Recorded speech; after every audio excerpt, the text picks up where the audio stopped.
Hi, I'm Bob Krause. I'm president of the Veterans National Recovery Center, and I'm here with Christina Thunderthill.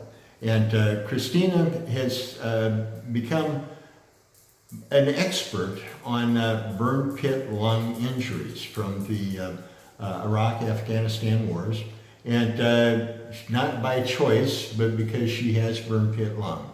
She spent 300 consecutive days in a burn pit where she was carry human waste and other waste to a pit. She would pour jet fuel on it, and she would light it up. So she was at ground zero for burn pit. But it's more than just Christina.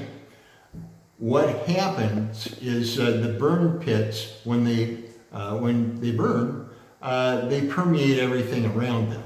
And there are microscopic bits of burn pit material in the air. The smaller the microscopic bits, it gets down into the lungs. Deep into the lungs, the smaller the pieces. And it was so pervasive overseas. If you walked into Bagram Air Force Base or something like that, you could smell the burn pits nearly all the time. And that was those little microscopic particles going into the human lungs. And there were so many troops over there that the Department of Defense estimates that there were 1.2 million soldiers, 1.2 million, that were exposed to burn pit lung. Some more than others, but because of the micro size of those of the smoke, it would carry quite a long distance. And then what the military did, what the Department of Defense did, is there was originally, they created a directive mandated by Congress to track individual burn pit lung cases. Yes. However, in what year, 2003 or 2005? 2003. 2003. In 2003, the Bush administration did a directive that waived the requirement that the military track burn pit lung exposure on all medical records. Well, that means that they didn't. Why didn't they do it, Christina? I think it's because of the mistakes they made with Agent Orange and Vietnam. I think they tried to cover it up. It was a public law by Congress. They have a database where they keep our blood, even mine. It was created in 1985 to track HIV and AIDS within the troops. When the first Gulf War happened, it expanded to watch for diseases and whatnot. But then that memorandum basically made Congress void, that Congress has no power over the Department of Defense. This is the infamous burn pit waiver letter that indicates that the armed forces should not include in individual health records any references to exposures to agents that would cause burn pit lung. It's from the Undersecretary of Defense for Personnel, and it was dated July 30th, 2013.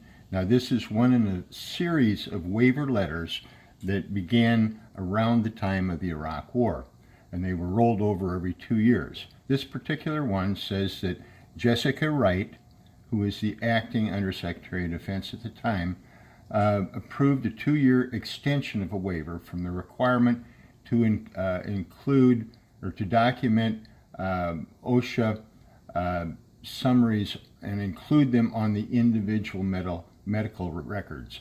And that was basically if you were around fumes that would cause burn pit lung, this was a directive that they not be included in your records. And here is the reason, right down here in paragraph 1, and it is really scary. It says, including this information in individual medical records may result in biased assessment of exposure and health risk, faulty association between exposure and adverse health outcomes, and support for disability claims for chronic illnesses.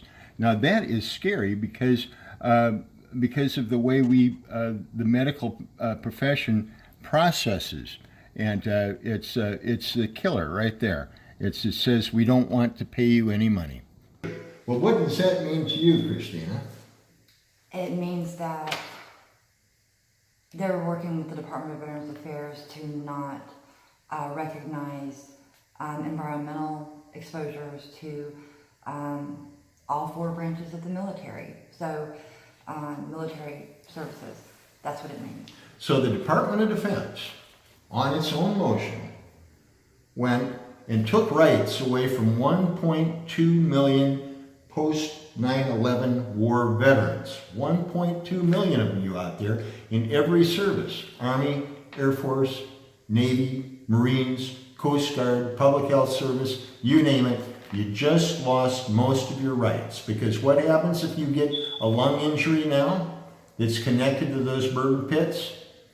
You got no evidence on your record. You've got to find it. And it can be fatal. And in fact, there have been 450 documented cases of deaths from burn pit lung from the post-9/11 wars already. And we don't know how many more are out there waiting to happen or have already happened, because the Department of Defense made sure that they wouldn't be in your records. We have a very sad event here, and there's some other things that are even worse within this. Now we know that in Balad, Tikrit, and Mosul, if you were in Iraq, that there was pulverized, depleted uranium in those burn pits, and of course that would get into the lungs, and so there's a high likelihood of a cancer. And in fact, we know that Beau Biden's father, Joe Biden, suspects that his son was killed from burn pit exposure, that his brain cancer came from burn pit exposure. But you won't find that in the military records, because they don't have it in Beau's medical records either.